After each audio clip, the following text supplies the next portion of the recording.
Filosofia espiritualista, o livro dos médiuns.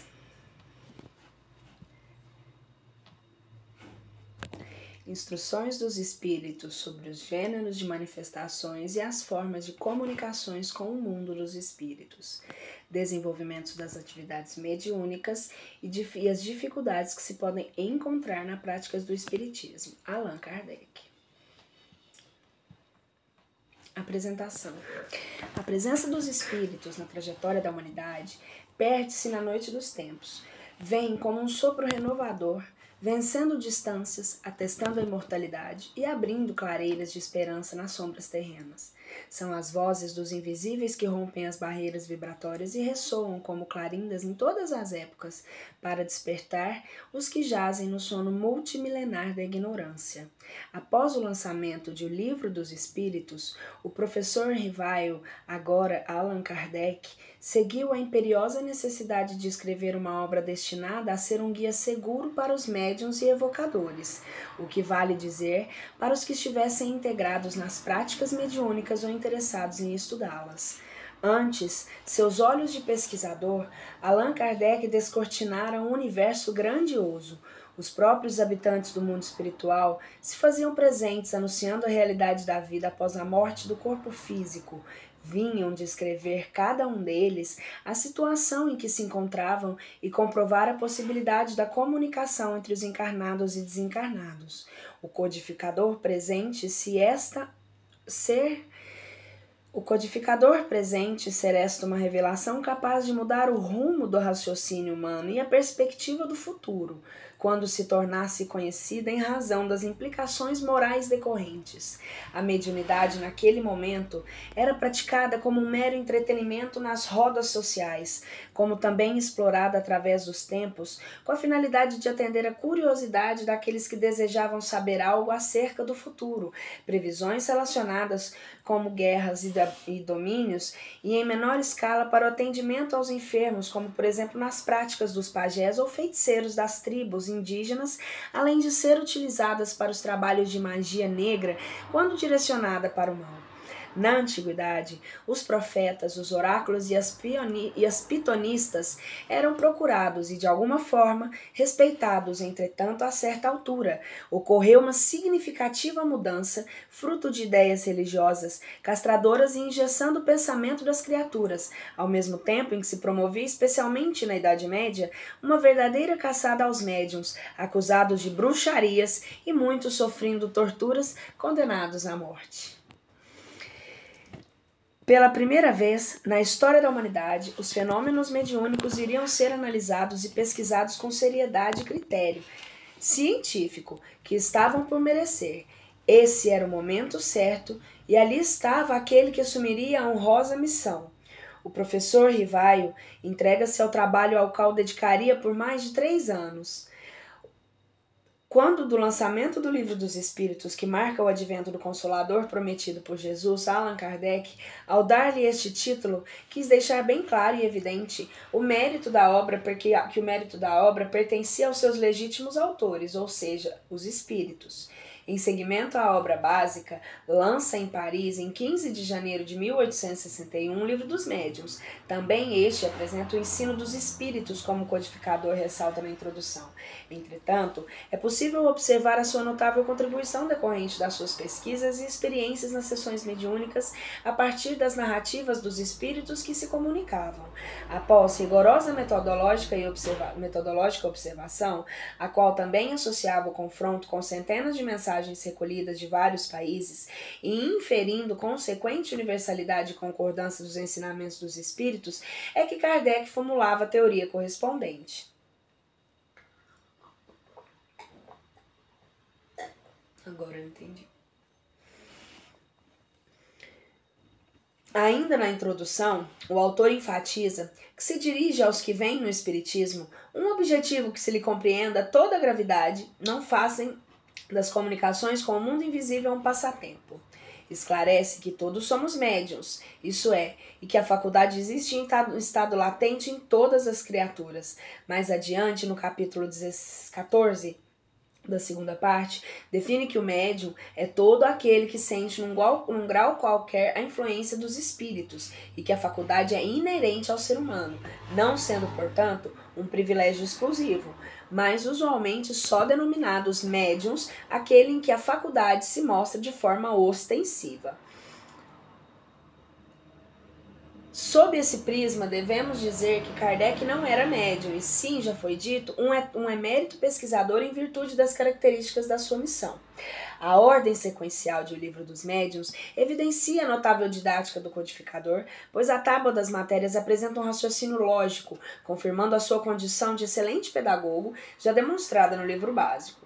A ordem sequencial de O Livro dos Médiuns evidencia a notável didática do codificador, pois a tábua das matérias apresenta um raciocínio lógico, confirmando a sua condição de excelente pedagogo, já demonstrados no livro básico. Perdão, eu repeti essa frase. As noções preliminares, que constituem a primeira parte, levantam as dúvidas mais frequentes em relação ao assunto que o livro se propõe a resolver, o que é feito com rara acuidade e imbatíveis argumentos, preparando gradualmente o leitor para os demais temas expostos a seguir.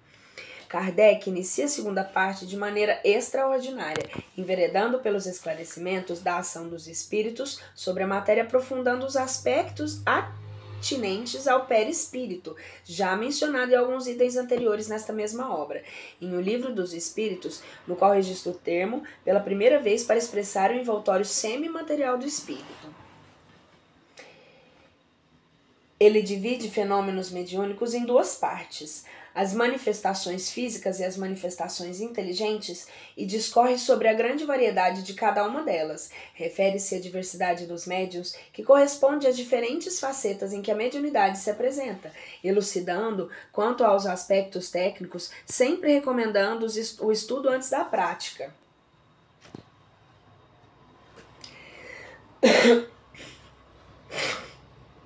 Até me perdi aqui, peraí. Ressalta quanto ao papel dos médiuns nas comunicações a influência moral destes e dá especial ênfase aos inconvenientes e perigos de se praticar a mediunidade sem o conhecimento necessário. Alerta para o fato de que não se deve incentivar a prática mediúnica na infância e em pessoas portadoras de algum tipo de distúrbio mental, usando expressões próprias da época que descreve no século XIX, tais como sintomas de excentricidade é uma predisposição evidente para a loucura que se pode manifestar por efeito de qualquer sobreexcitação. No rol dos perigos inclui as obsessões e as mistificações, recomendando precaução quanto aos charlatães e embusteiros. Para facilitar o conhecimento do tipo dos espíritos que se comunicam, disserta com detalhes sobre as questões ligadas à natureza desses e modos de distinguir os bons dos maus espíritos. Partindo da sua própria experiência, apresenta as considerações gerais sobre as evocações e comenta quanto às perguntas que podem ser feitas aos espíritos. Na parte final, expõe no capítulo 29, no capítulo 29, de maneira magistral, porque está em Romanos e... De maneira magistral, os pontos básicos e essenciais relativos às reuniões de sociedades espíritas registra o regulamento da Sociedade Parisiense dos Estudos Espíritas de Paris e, conforme enfatiza o mestre Lyonês em nota após o texto, foi assinada por um nome que o respeito não nos permite reproduzir, senão sobre todas as reservas. Tão grande seria insigne favor da sua autenticidade e porque dele se há muitas vezes abusado demais em comunicações evidentemente apócrifas. Esse nome, diz Kardec, é o de Jesus de Nazaré.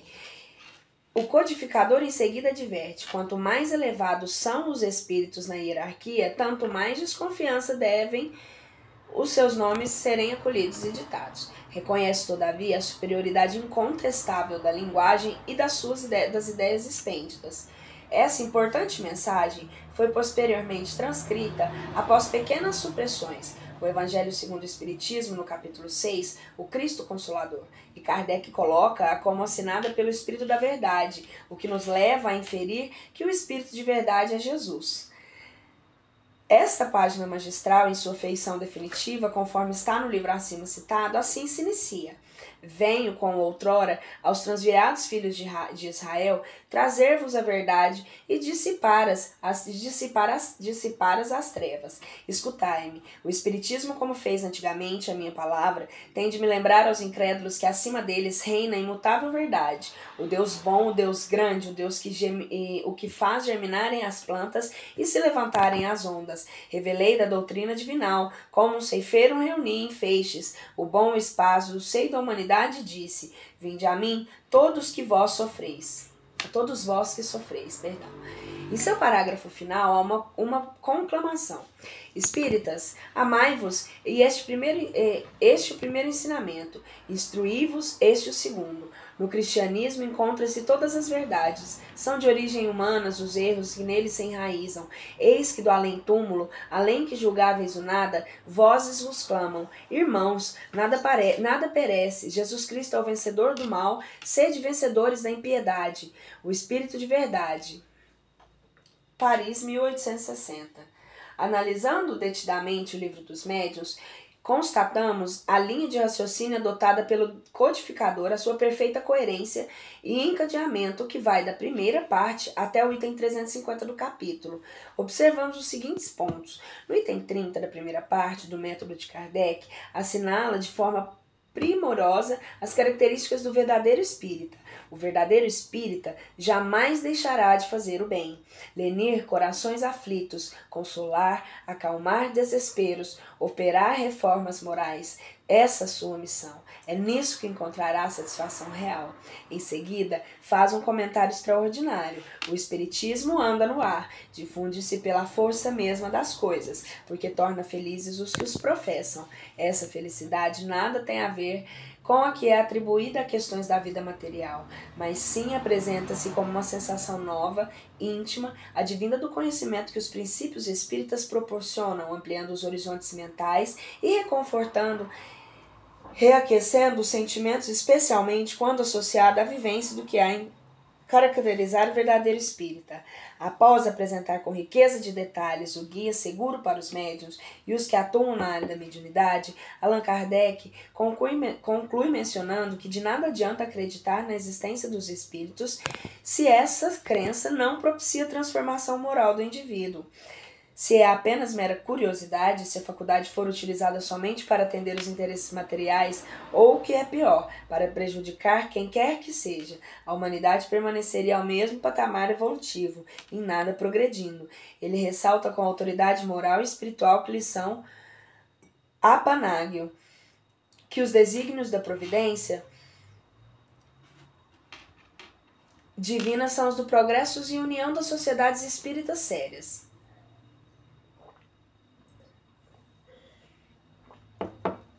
As que estão cultivando entre os melhores sentimentos e os laços da simpatia e fraternidade, os que a tornariam fortes e respeitáveis, pois o demonstrariam estar imbuídas da moral evangélica. O codificador proclama na parte final: a bandeira que os desfraudados bem alta é a do espiritismo cristão e humanitário, em torno da qual já temos a ventura de ver, em todas as partes do globo, congregados, tantos homens, por compreenderem que aí está a âncora da salvação, a salvaguarda da ordem pública, o sinal de uma nova era para a humanidade. A bandeira que desfraudamos bem alto é a do espiritismo cristão humanitário, em torno da qual já temos a ventura de ver, em todas as partes do globo, congregados tantos homens por compreenderem que aí está a âncora da salvação, a salvaguarda da ordem pública, o sinal de uma era nova para a humanidade. As páginas seguintes desvendam, portanto, para os leitores um mundo novo, não mais crendices e superstições nem mistérios ou milagres, mas o natural intercâmbio entre as duas humanidades que a partir dessa obra se tornam uma só integrada na imensurável rede cósmica, mergulhados em que estamos no oceano do amor divino. Rendamos a Allan Kardec e a falange do Espírito de Verdade o preito de nosso reconhecimento por terem possibilitado que o Consolador prometido por Jesus se tornasse bendita realidade entre os seres humanos. Façamos agora a nossa parte, pois o Mestre dos Mestres e o Mestre Leonês abençoam aqueles que se disponham a contribuir para que o reinado do bem se instale em nosso planeta e a humanidade regenerada possa caminhar para as conquistas superiores rumo à felicidade. Sueli Caldas Scubbert. Passamos para a introdução. Só um momento. Água, gente, água é importante. Fluidez, fluidez. Água e fluidez. Muita energia mesmo. Graças a Deus. Voltando aqui, vamos. A experiência nos confirma de todos os dias, na opinião que tem as dificuldades que os desenganados se encontram na prática do espiritismo, tem a sua fonte na ignorância dos princípios dessa ciência. Somos felizes ao constatar que o trabalho que fizemos para precaver os adeptos contra os escolhos de um nocivado trouxe seus frutos e que, graças à leitura dessa obra, muitos podem evitá-los. Um desejo bem natural nas pessoas que se ocupam com o espiritismo é o de poder entrar na comunicação com os espíritos. É aplainar o caminho em que esta obra é destinada, fazendo-os aproveitar do fruto de nossos longos e laboriosos estudos, porque se faria uma ideia falsa se pensassem que, por ser perito nessa matéria, fosse suficiente pousar os dedos sobre uma mesa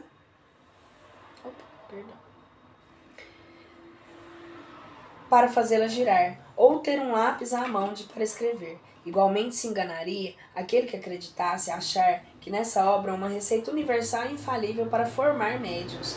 Ainda que cada um encontre em si o germe das qualidades necessárias para se tornar um deles, essas qualidades existem em graus muito diferentes e o seu desenvolvimento tem causas que não dependem de ninguém fazer nascer a sua vontade. As regras da poesia, da pintura, da música não fazem nem poetas nem pintores, nem músicos daqueles que não possuem o gênio. Elas somente os guiam no emprego das faculdades naturais. O mesmo acontece com o nosso trabalho. O seu objetivo é indicar os meios de desenvolver a faculdade medianímica, tanto quanto permitam as disposições de cada um, e, sobretudo, de dirigir o seu emprego de uma maneira útil, quando a faculdade existe. Mas aí não está o objetivo único que nos propusemos. Ao lado dos médiuns propriamente ditos, há uma grande quantidade que cresce todos os dias de pessoas que se ocupam das manifestações espíritas, guiá-las às suas observações, assinalar-lhes os perigos que elas podem e devem necessariamente encontrar numa coisa nova, iniciá-las de maneira a se comunicarem com os espíritos, indicar-lhes os meios de ter boas comunicações, são tarefas que devemos abraçar sob pena de fazer uma coisa incompleta. Não será surpresa de achar no nosso trabalho conselhos que no primeiro momento poderiam parecer estranhos. A experiência mostrará a sua utilidade. Mas a experiência mostrará a sua utilidade.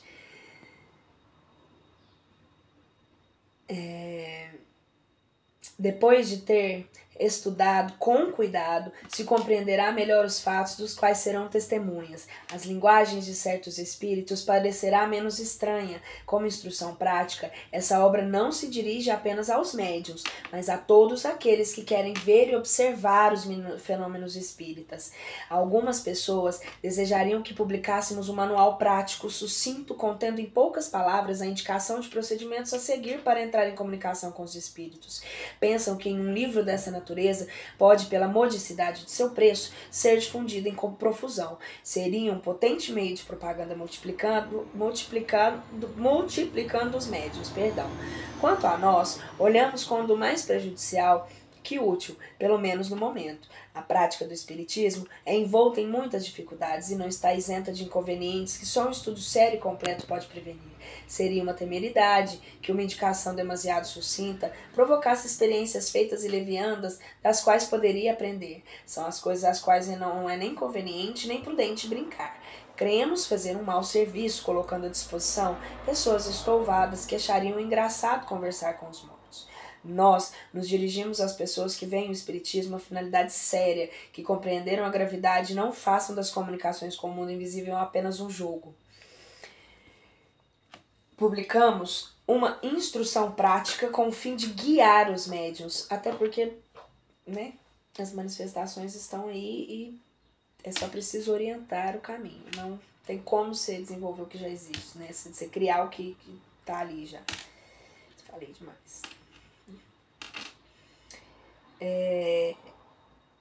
Reinventar a roda, eles dizem.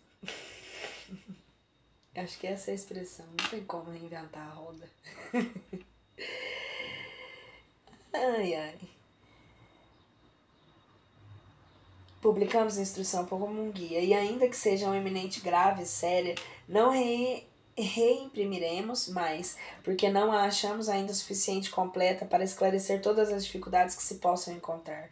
Nós a substituímos por esta aqui, na qual reuniremos todos os lados de uma longa experiência e um estudo consciencioso para que nos permitam adquirir. Ela contribuirá, pelo menos, esperamos, para dar ao Espiritismo caráter sério que é em sua essência, afastar dele a ideia de uma ocupação frívola e divertida.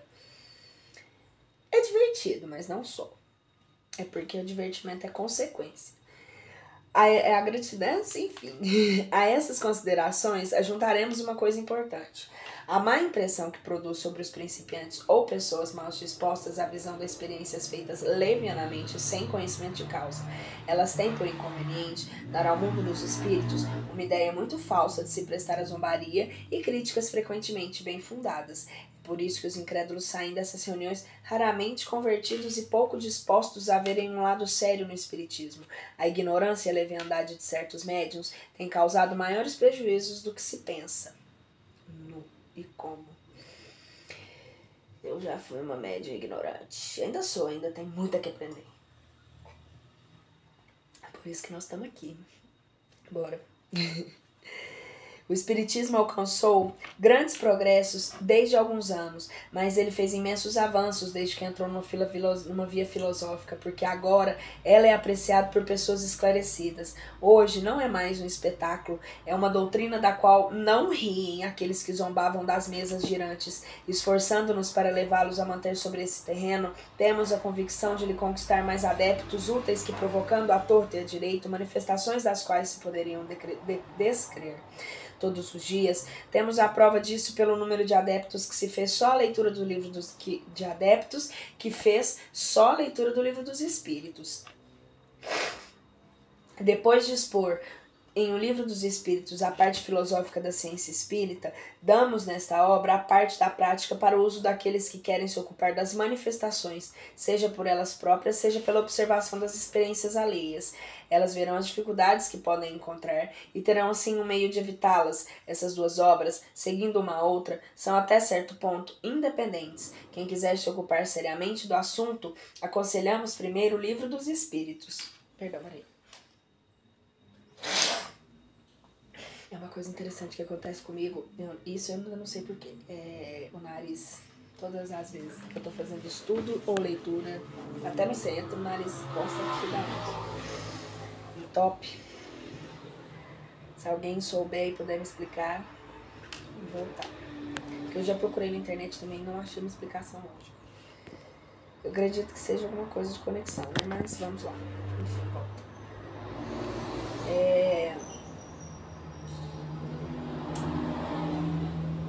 Aconselhamos ler primeiro o Livro dos Espíritos, pois ele contém princípios fundamentais sem os quais certas partes desse poderiam ser mal compreendidas. Quem quiser, o Livro dos Espíritos já está anteriormente aí, ó, salvo todinho.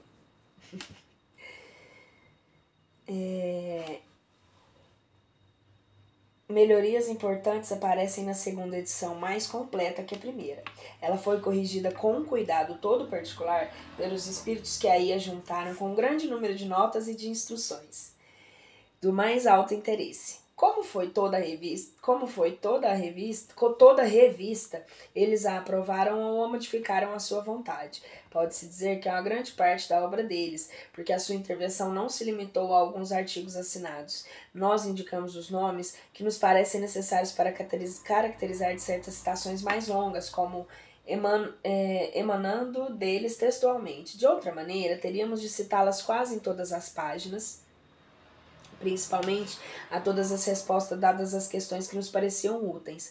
Os nomes, como se sabe, importam pouco em semelhante assunto. O essencial é que o conjunto do trabalho corresponde à finalidade dos que nos propusemos. Como aí juntamos muitas coisas e muitos capítulos inteiros, também suprimimos alguns artigos sobre a escala espírita, que já se encontram no Livro dos Espíritos. Suprimimos também do vocabulário aquilo que não era necessário no quadro desta obra, e que se acha substituído pelas coisas mais práticas. Desde a segunda edição, o texto não foi alterado. Agora nós vamos para a primeira parte, nas noções preliminares.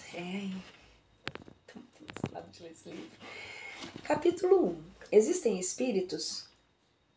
Primeira pergunta, né? Questão 1. A dúvida em relação à existência dos espíritos tem por causa principal a ignorância da verdadeira natureza deles. Imaginam-se que os espíritos como seres à parte da criação sem nenhuma prova de sua necessidade.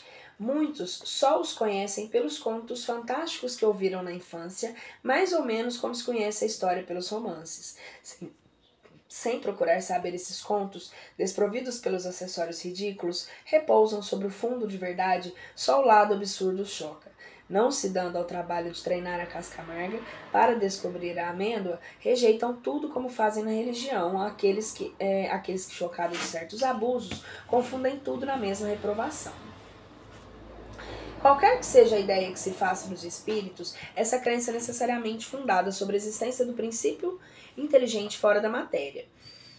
Ela é incompatível com a negação absoluta desse princípio. Tomamos como ponto de partida a existência, a sobrevivência e a individualidade da alma, da qual o espiritualismo é a demonstração teórica e dogmática, e o espiritismo a demonstração experimental. Façamos, por um instante, a abstração das manifestações propriamente ditas e raciocinando por indução. Vejamos a que consequências chegaremos. 2. No momento em que admite a existência da alma, a sua individualidade após a morte, é necessário admitir também que, primeiro, que ela é de uma natureza diferente do corpo, porque uma vez separada não tem mais as suas propriedades. 2. Que goza da consciência de si própria, pois que se lhe atribuiu a alegria e o sofrimento. Do contrário, seria um ser inerente, e tanto valia como não ter alma. E quanto valia ter como não ter alma, perdão.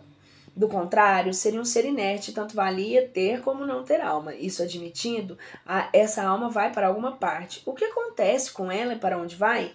Segundo a crença comum, ela vai para o céu ou para o inferno. Mas onde é o céu e onde é o inferno? Antigamente dizia-se que o céu estava no alto e o inferno embaixo. Mas o que é o alto e o baixo? Me perdi, peraí. Mas o que é o alto e o baixo no universo, desde que se conhece a esfericidade da Terra, o movimento dos astros, que faz o que estava em cima em dado momento ficar embaixo dentro de 12 horas, o infinito do espaço no qual o orgulho mergulha as distâncias incomensuráveis? É verdade que por lugar baixo entende-se também as profundezas da Terra, mas os que se tornaram essas profundezas depois que foram estudadas pelos geólogos, em que se tornaram igualmente as esferas concêntricas chamadas céu de fogo, céu de estrelas, desde que se sabe que a Terra não é o centro dos mundos, que o nosso Sol não é senão um em milhões de sóis que brilham no espaço, onde cada um é o centro de um turbilhão planetário? Qual é a importância da Terra perdida nessa imensidão? Por qual privilégio injustificável este grão de areia imperceptível que não se distingue nem por seu volume, nem por sua posição e nem por um papel particular, seria o único povoado de seres racionais? A razão qual se recusa a admitir a inutilidade do infinito? E tudo nos diz que esses mundos são habitados. Se forem habitados, eles fornecem seu contingente ao mundo das almas, mas uma vez que se tornem essas almas, desde que a astronomia e a geologia destruíram as suas moradas, e a que teorias são tão racional por pluralidade dos mundos que lhe multiplicou o infinito?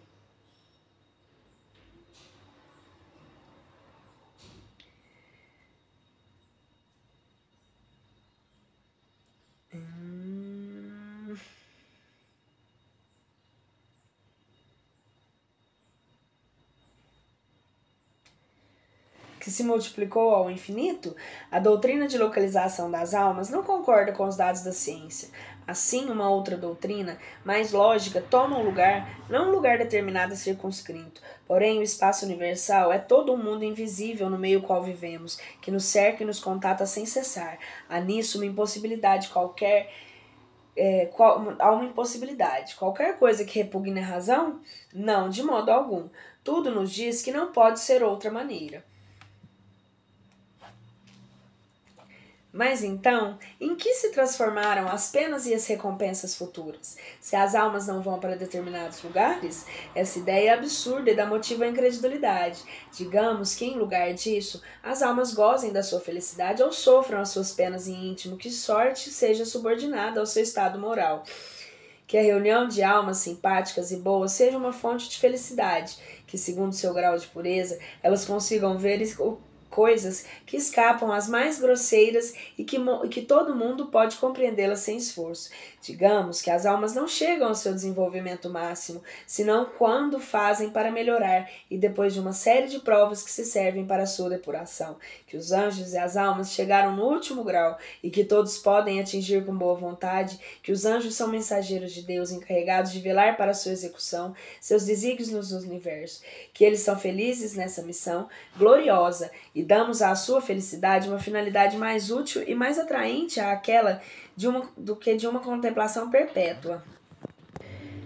As almas que povoam o espaço são precisamente aquelas que se chamam espíritos. Os espíritos não são outra coisa senão as almas dos homens desprovidos do seu envoltório corporal.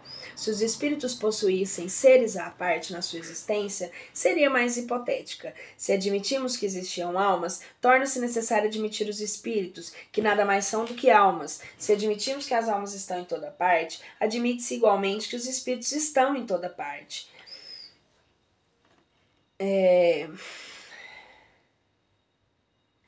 Não podemos negar a existência dos espíritos sem negar a existência das almas. 3. Esta é uma teoria mais racional que as outras. Já é o bastante que nem a razão nem a ciência o contradigam. Além disso, ela é corroborada pelos fatos que têm a sanção da lógica e da experiência. Encontramos esses fatos nos fenômenos das manifestações espíritas, que são, assim, a prova patente da existência e da sobrevivência da alma. Muita gente admite a existência das almas e, consequentemente, dos espíritos, mas nega a possibilidade de se comunicar com eles. Pela razão, dizem que seres imateriais não podem agir sobre a matéria. Essa dúvida é fundada na ignorância e na verdadeira natureza dos espíritos, dos quais geralmente se faz uma ideia falsa, porque os imaginamos seres abstratos, vagos e indefinidos, o que não é verdade. Imaginemos, primeiramente, o espírito em sua união com o corpo. O espírito é o ser principal porque é um ser pensante e sobrevivente. O corpo é apenas um acessório do espírito, um envoltório, uma vestimenta, o que ele deixa quando está muito usado. Além do envoltório material, o espírito tem um segundo, o semimaterial que o une ao primeiro. Na morte, o espírito despoja desse, mas não do segundo, que chamamos de perispírito. Esse envoltório semimaterial tem a mesma forma do corpo, que constitui para ele um corpo fluídico, vaporoso, invisível para nós em seu estado normal, mas que possui ainda alguma das propriedades da matéria. Ou seja, o corpo ainda fica com aquela expressão que a gente tem mesmo aqui. E é por isso que a gente, às vezes, não tem nem muito a ideia de que se desencarnou, de que passou, porque a gente continua com a mesma expressão, então a gente continua caminhando pela teoria, continua se caminhando entre nós, né? E a teoria e prática, né, que nós já vimos. E então por isso que a gente se parece mesmo. O perispírito é realmente uma capa ainda, né, dessa transição para passagem. É por isso que a gente vê muito com a experiência, por isso que a gente vê realmente a imagem de quem se foi com essa imagem.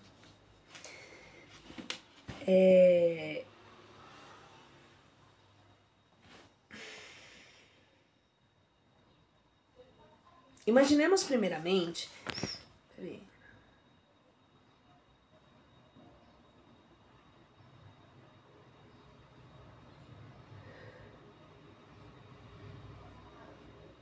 O espírito não é, portanto, um ponto, uma abstração, mas um ser limitado e circunscrito, ao qual só falta ser visível e palpável para parecer um ser humano. Por que então não agiria sobre a matéria? Por seu corpo ser fluídico, mas não é por meio dos fluidos mais rarefeitos aqueles que se olha como imponderáveis a eletricidade, por exemplo, que o homem encontra os seus materiais, os seus mais potentes motores, e a luz imponderável não exerce uma ação química sobre a matéria ponderável. Não conhecemos a sua natureza íntima ou perispírito, mas suponhamos que seja transformado de matéria elétrica, outra também sutil, porque não teria a mesma propriedade sendo dirigida por uma vontade. 4. a existência e a alma de Deus, que são consequência uma da outra, sendo base de todo edifício, antes de começar qualquer discussão espírita, importa se assegurar de que o interlocutor admite a sua base. Se as questões seguintes: crê em Deus? Crê ter uma alma? Crê na sobrevivência da alma após a morte? Ele responde negativamente ou simplesmente: não sei, gostaria que assim fosse, não estou seguro. O que na maior parte das vezes equivale a uma negação polida, disfarçada sobre uma forma menos contundente para evitar ferir bruscamente aquilo que o chamam de preconceitos respeitáveis. Seria inútil prosseguir. Seria como demonstrar as propriedades da luz a um cego que não admite a existência dela, porque as manifestações espíritas não são outra coisa senão efeitos das propriedades da alma. Com um tal interlocutor, só resta conseguir outra ordem de ideias, se não quisermos perder o nosso tempo. Se a base é admitida como uma probabilidade, mas como verdadeira e incontestável, a existência dos espíritos decorre muito naturalmente. 5. Resta saber se o espírito pode se comunicar com o homem e quer dizer, pode fazer ele uma troca de pensamentos. E por que não? O que é que o homem, senão um espírito aprisionado em um corpo? Por que o espírito livre não poderia se comunicar com o espírito cativo, como um homem livre como aquele que está aí acorrentado? Desde que se admita a sobrevivência da alma, é racional não admitir a sobrevivência das afeições? Desde que as almas não estão em todos os lugares, não é natural pensar que aquela de um ser que nos amou durante a sua vida venha para perto de nós, que deseja se comunicar conosco e para isso se serve dos meios que estão à sua disposição? Durante a sua vida não agia ela sobre a matéria do seu corpo? Não era ela que dirigia os movimentos? Por que então, após a sua morte, de acordo com um espírito ligado a um corpo, não emprestaria esse corpo vivo para manifestar o seu pensamento, como um mundo que pode servir a uma pessoa que fala para se fazer compreender? 6. Façamos por um instante a abstração dos fatos que para nós tornam coisa incontestável. Admitamos a título de simples hipótese. Pedimos que o incrédulo nos prove, não por uma simples negação, porque na sua opinião pessoal não é lei, mas por razões que não admitam a réplica que isso não pode ocorrer. Nós nos colocamos sobre o seu próprio terreno, uma vez que ele queira apreciar os fatos espíritas com a ajuda das leis da matéria, que ele aproveite nesse arsenal alguma das demonstrações de matemática, física, química, mecânica, fisiológica e prove por A mais B, sempre partindo do princípio da existência e da sobrevivência da alma. Primeiro, que o ser pensa em nós durante a vida e não deve pensar mais durante a morte. Segundo, que se ele pensa, não se deve pensar mais naqueles que amou. Terceiro, que se ele pensa naqueles que amou, então deve querer se comunicar com eles. Quarto, se ele pode estar em toda parte, não pode estar ao nosso lado. Quinto, que se ele está ao nosso lado, não pode se comunicar conosco. Sexto, que por seu envoltório fluídico não pode agir sobre a matéria. Sétimo, que se ele pode agir sobre a matéria inerte, não pode agir sobre um ser animado. Oitavo, que se pode agir sobre um ser inanimado, ele pode dirigir a sua mão para fazê-lo escrever. Que se podendo fazê-lo escrever, ele não pode responder às perguntas que lhe transmitiram o seu pensamento. Quando os adversários do espiritismo nos demonstrarem que isso não é possível, por razões evidentes como aquelas apresentadas por Galileu, que demonstrou que não é o Sol que gira em torno da Terra, então podemos dizer que as suas dúvidas são fundadas.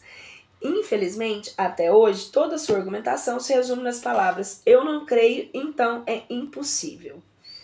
Os incrédulos dirão que cabe a nós provar a realidade das manifestações. Nós as provamos pelos fatos e pelo raciocínio. Se não admitem nenhum e nem outro, negam mesmo o que veem. Cabe a eles provar que o nosso raciocínio é falso e que os fatos são impossíveis. Capítulo 2. O maravilhoso e o sobrenatural. 7.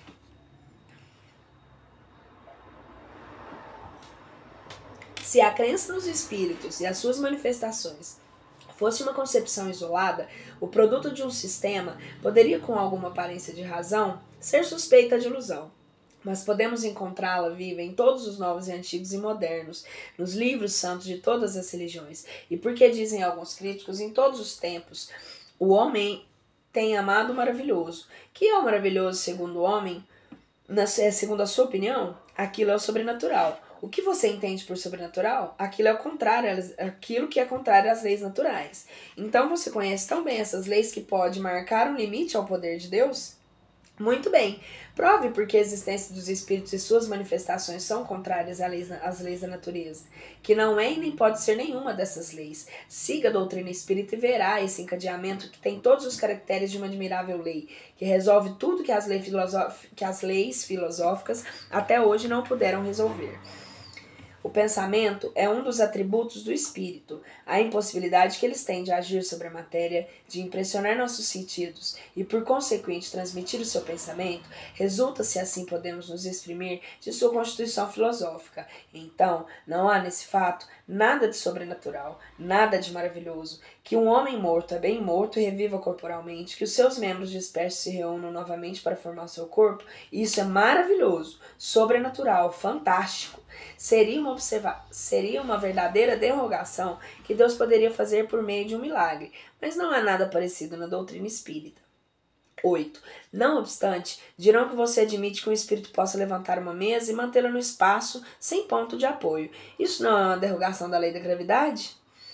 Sim, a lei conhecida, mas a natureza disse a sua última palavra? Antes das experiências com a força ascensional de certos gases, quem diria que uma pesada máquina levando muitos homens pudessem trunfar as leis da atração? Aos olhos do vulgo, isso podia parecer maravilhoso, diabólico? Aquele que tivesse proposto há um século transmitir uma mensagem a 500 quilômetros de distância e receber a resposta em alguns minutos, seria considerado um louco. Se alguém fizesse isso, teriam acreditado que ele tinha o diabo às suas ordens, pois à época só o diabo seria capaz de ir tão rápido, porque então um fluido desconhecido não teria a propriedade de dadas circunstâncias, que de contrabalançar o efeito da gravidade, como o hidrogênio contrabalança o peso do balão. Isso, note-se, é uma comparação unicamente para mostrar a analogia que o fato não é fisicamente impossível.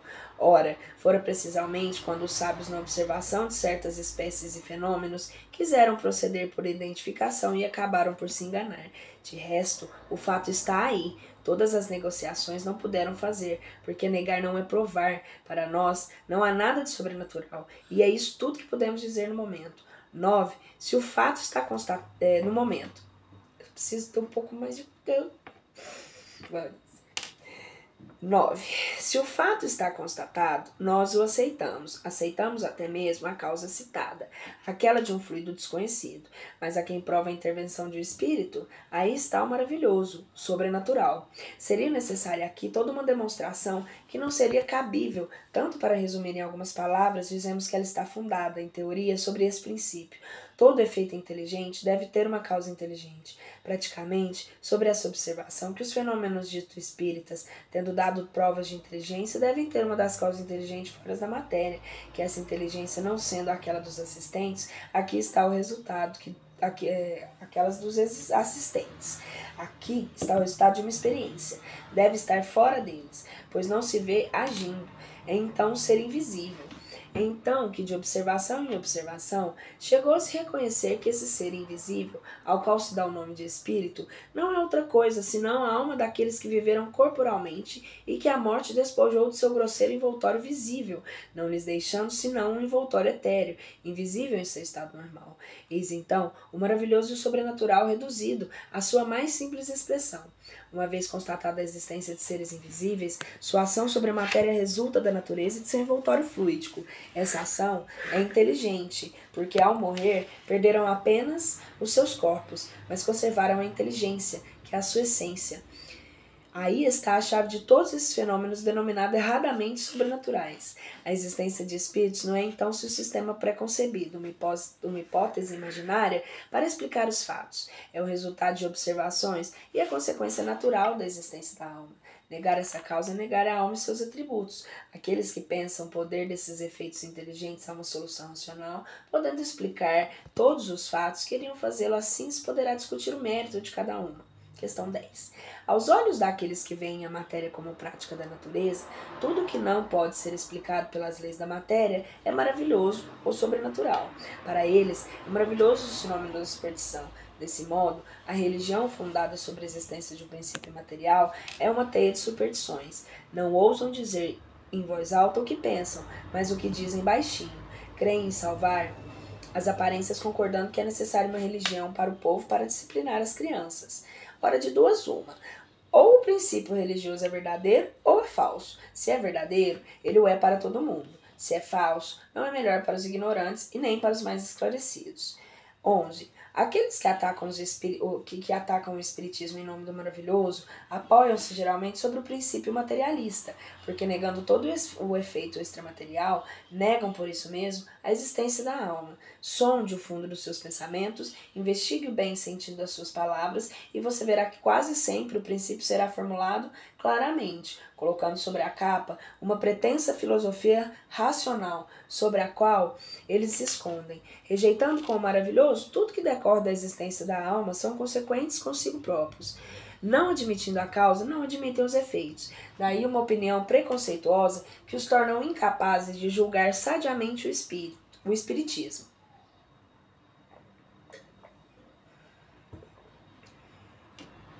Porque deles partem o princípio da negação de tudo que não seja material.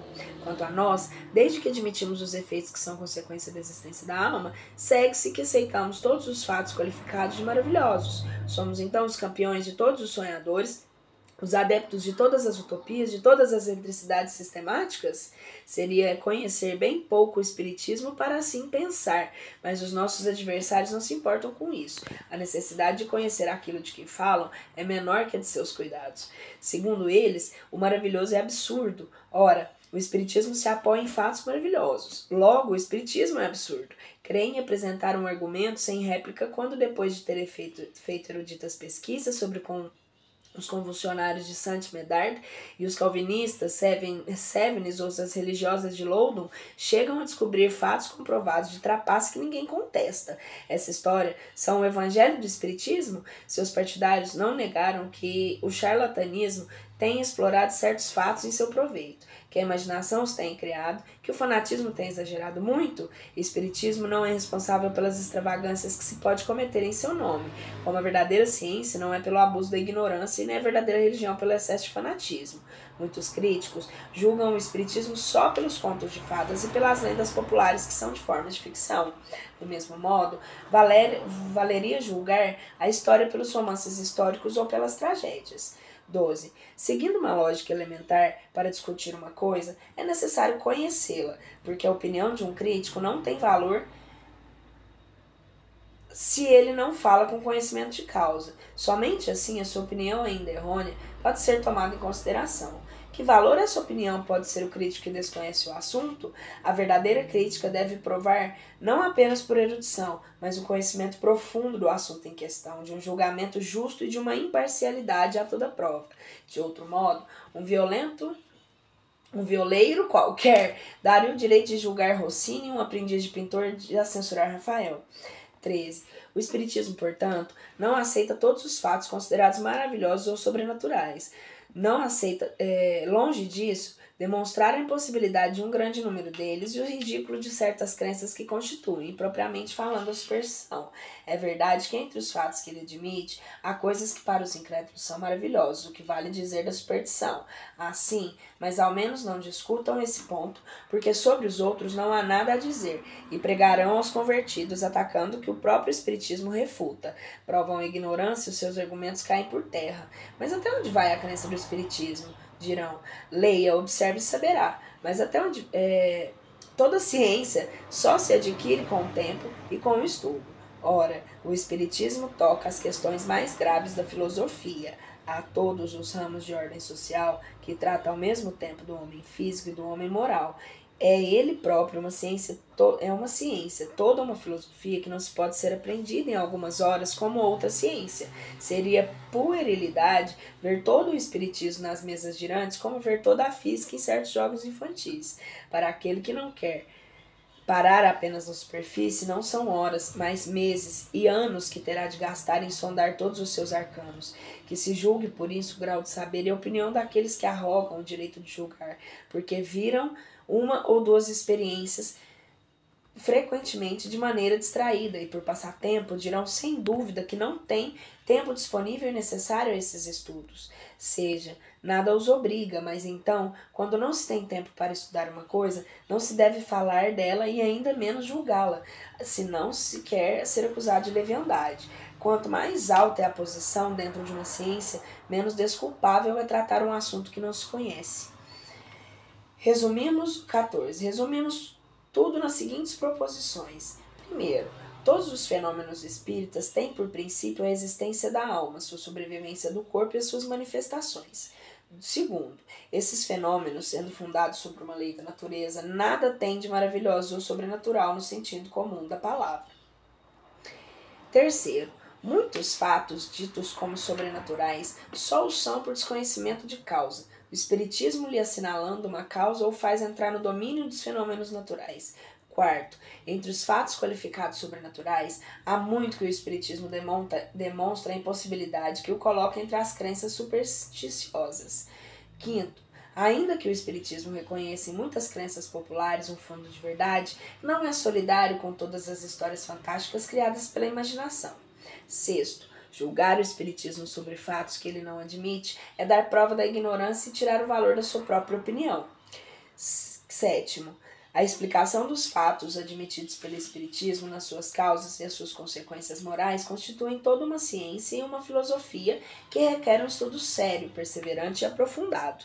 Oitavo, o espiritismo só pode olhar como crítico sério aquele que tudo tenha visto, tudo tenha estudado, tudo tenha aprofundado, com paciência e a perseverança de um observador atencioso, que saberá o assunto como adepto mais esclarecido, que tenha adquirido seus conhecimentos além dos romances da ciência, a quem não se pudesse opor nenhum fato do qual ele não tivesse conhecimento, nenhum argumento do qual não tivesse meditado, que ele refutaria não pela simples negação, mas por outros argumentos mais peremptórios e que pudesse assinalar uma causa mais lógica aos fatos verificados. Esse crítico está ainda por aparecer.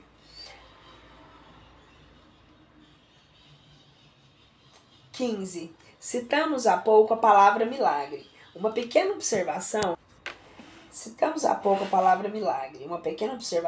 sobre o assunto está deslocada neste capítulo sobre o maravilhoso.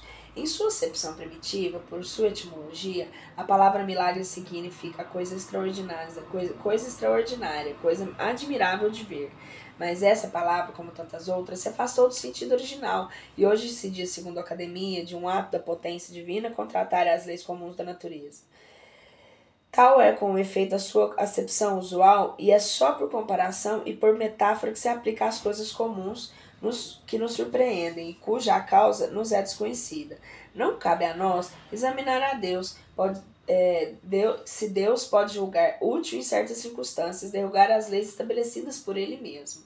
Nosso objetivo é demonstrar que os fenômenos espíritas, ainda que sejam extraordinários, não revogam essas leis, não têm nenhum caráter miraculoso, como não são maravilhosos ou sobrenaturais. O milagre não se explica. Os fenômenos espíritas, ao contrário, se explicam. Da maneira mais racional, não são milagres, mas simples efeitos que têm a sua razão de ser nas leis gerais. O milagre tem um outro caráter, o de ser insólito e isolado. Ora, quando um fato pode se produzir à vontade por diversas pessoas, não pode ser um milagre. A ciência faz todos os dias milagres aos olhos dos ignorantes. Aí está porque nos tempos antigos aqueles que sabiam um pouco mais que os outros passavam por feiticeiros, como se acreditava que toda a ciência sobre-humana vinha do diabo, eram condenados à fogueira. Hoje somos mais civilizados e basta mandá-los para os hospícios. Que um homem realmente morto, como dissemos no começo, seja chamado à vida por uma intervenção divina, é um verdadeiro milagre, porque é contrário às leis da natureza. Mas se esse homem tem só a aparência da morte, se nele há um resto de vitalidade latente, e que a ciência, com uma ação magnética, consegue reanimá-lo para as pessoas esclarecidas, é um fenômeno natural, mas aos olhos do vulgo, o fato passará por milagroso. O autor será perseguido por pedradas ou venerado, segundo o caráter dos indivíduos, que no meio de um campo aberto, um físico solte uma pipa e daí venha trombar um raio sobre uma árvore. Esse novo Prometeu, certamente olhado como um armado de um poder diabólico, e diga-se de passagem, Prometeu parece ter antecipado Franklin, mas Josué, parando o movimento do Sol ou antes da Terra, eis o verdadeiro milagre.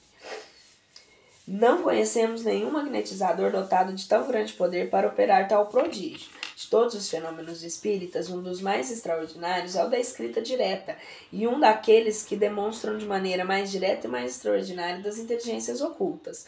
Não é mais miraculoso que todos os fenômenos causados por esses seres invisíveis, porque esses seres ocultos que povoam os espaços são de uma força da natureza, força cuja ação é incessante sobre o mundo material, tanto quanto sobre o mundo moral.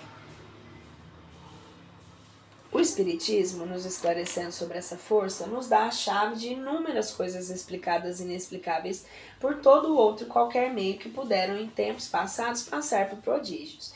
Ele revela, tal como o magnetismo, uma lei, se não desconhecida, pelo menos mal compreendida. Conheciam os efeitos porque se produziam em todos os tempos, mas não se conhecia a lei, e foi a ignorância dessa lei que engrandou a superstição. Conhecida essa lei, o maravilhoso desaparece e os fenômenos entram na ordem das coisas naturais. Eis porque os espíritas não fazem mais milagres, fazendo girar uma mesa ou fazendo com que os mortos escrevam. O milagre não é maior do que o médico fazendo reviver um moribundo ou o físico fazendo tombar um raio. Aquele que pretendesse com a ajuda dessa ciência fazer milagres seria um ignorante, ou de tudo ou pior, um trapaceiro.